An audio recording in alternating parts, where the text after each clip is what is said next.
Magandang araw! Andito tayo ngayon sa Joaquin para interviewin ang matagal ng siomaian. Ano, tara? Tara!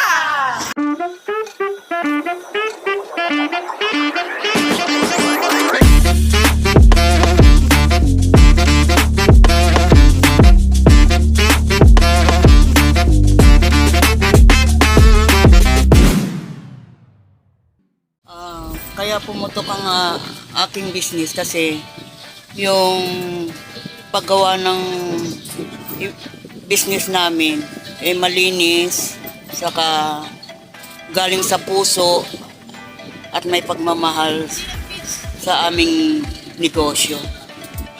Talagang kay sarap talaga ng siomai ni Ate Gianna. Kung gusto nyong matikman, dito lang yan matatagpuan sa tapat ng San Joaquin Elementary High School dito sa Pasig. Kailan po nagbubukas at nagsasara ang inyong negosyo? Lunes to Saturday, 6 a.m. to 8 p.m. Ayan guys, pwede na po kayo pumunta dito. Dito lang po yan sa San Joaquin.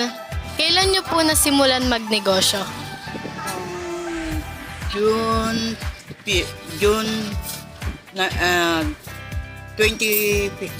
Bakit nyo po napili ang ganitong negosyo? Talaga kasi yung linya ko yung sa pagkain na business. Kaya ito ang choice na ginawa kong business namin. Ano po yung mga hamon na kinakaharap nyo habang nagninegosyo po kayo? Sugal lang pagninegosyo kasi hindi mo masasabi na magiging success ba o hindi. Kasi ang negosyo, kuminsan lugi, kuminsan may kita rin naman. Paano nyo po hinarap yung negosyo nyo nung nagka-pandemic po? Ay talagang hirap na hirap kami nung pandemic kasi 3 buwan kami nagsara. Kailangan pa namin magbayad ng pwesto. Yung mga diskarte na maaari nyo pong may bahagi sa iba't iba pong kahirapan na, o mga hamon po na kinakaharap na po ng inyo pong business.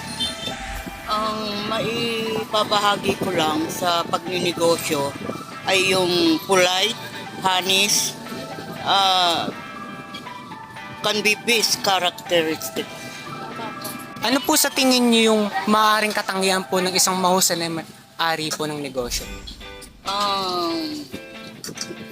Kung ikaw ay isang owner ng isang business, kailangan mapagkumbaba ka at mahalin mo yung mga tao mo. At saka yung paggawa ng mga ibebenta mo, kailangan malinis, yung nasa tama ba na gawa.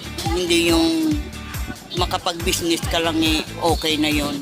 Hindi naman ganon. Saka isa pa, kailangan yung mga kasamahan mo sa trabaho, kailangan nagkakaintindihan kayo. Ano po yung maaari nyo pong ipayo po sa mga gusto pong mag-business din po?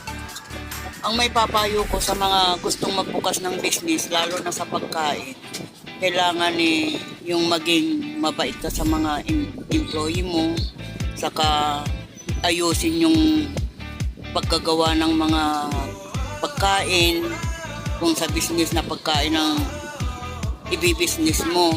Saka isa pa, yung kailangan fight lang, yung kailangan yung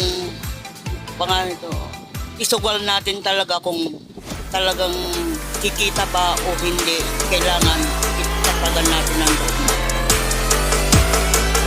So ayun guys, dito na po nagtatapos ang aming vlog. Bye!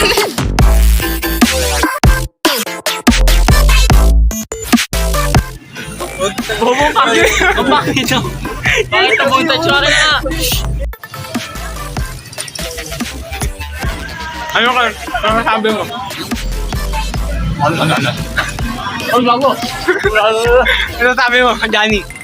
Sarap! Sarap! Ella! Ano sabi mo, Ella? Ella! Ano sabi mo sa gulaman nila? Magandang araw. At hindi pa mga susunod para interview ang talagang sumayan. Tara! Magandang araw.